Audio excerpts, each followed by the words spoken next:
Okay guys, hindi man sa magmamayabang pero guess what? Another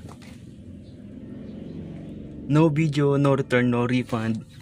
Unboxing tayo ng solar panel. Oh yeah, at gamit ang aking napakalaking cutter. Let's slice it.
Okay, so ito na siya.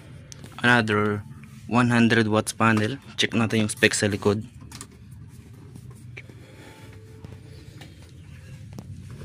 Nabaliktad. Wait lang. Okay. So itong panel na to is brand Hantek. And meron siyang 100 watts dito.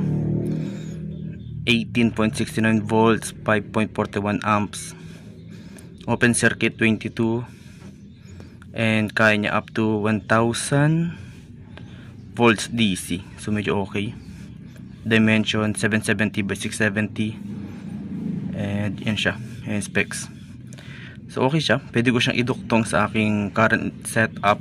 Kaso ang issue dyan is yung voltage nito tsaka amps. Hindi siya totally similar dun sa nauna kong binili. Yung nauna ko kasing binili is 17 something to, then 5.9 ata to. So kapag kinonect ko sila, maghahataan sila ng volts tsaka amps. So pag siniris ko to tsaka yung iba kong panel, ang susundin nila is itong pinakamababang amps. Kapag naman pinalarel ko, susundin nila is yung pinakamababang volts. So medyo may konting loss tayo doon. Pero okay lang, still mababa lang naman. Pwede na siya. So ito yung bagong panel, Hantek. And meron din siyang MC4 connector. Medyo mas matigas siya kumpara sa nabili ko sa Shopee. So okay. Ayan yung specs niya. So kakabit ko to ngayon. Ang problema sa setup ko is meron ako doon dalawang 100, dalawang 30. So yung dalawang 30 is naka series, then yung dalawang 100 is naka series din. So 200 tsaka 60, then tsaka siya naka parallel, so that's 260. So ngayon meron akong pangatlo na 100. Ang gagawin ko is series ko yung tatlong 100, that's 300. Then yung dalawang 30, gagamit ako ng ibang connector para may connect yun sa battery. So magdadalawang SCC ako sa setup ko ngayon. So ito yung aking battery. So yun lang muna, unboxing lang ngayon. Then next video kakabit ko to. Pakita ko sa inyo yung tatlong series, tatlong 100 na naka series, then setup na dalawang controller na connect sa battery para ma-maximize ko yung connection nya. Yun lang muna. Salamat sa mga nanood. Bye.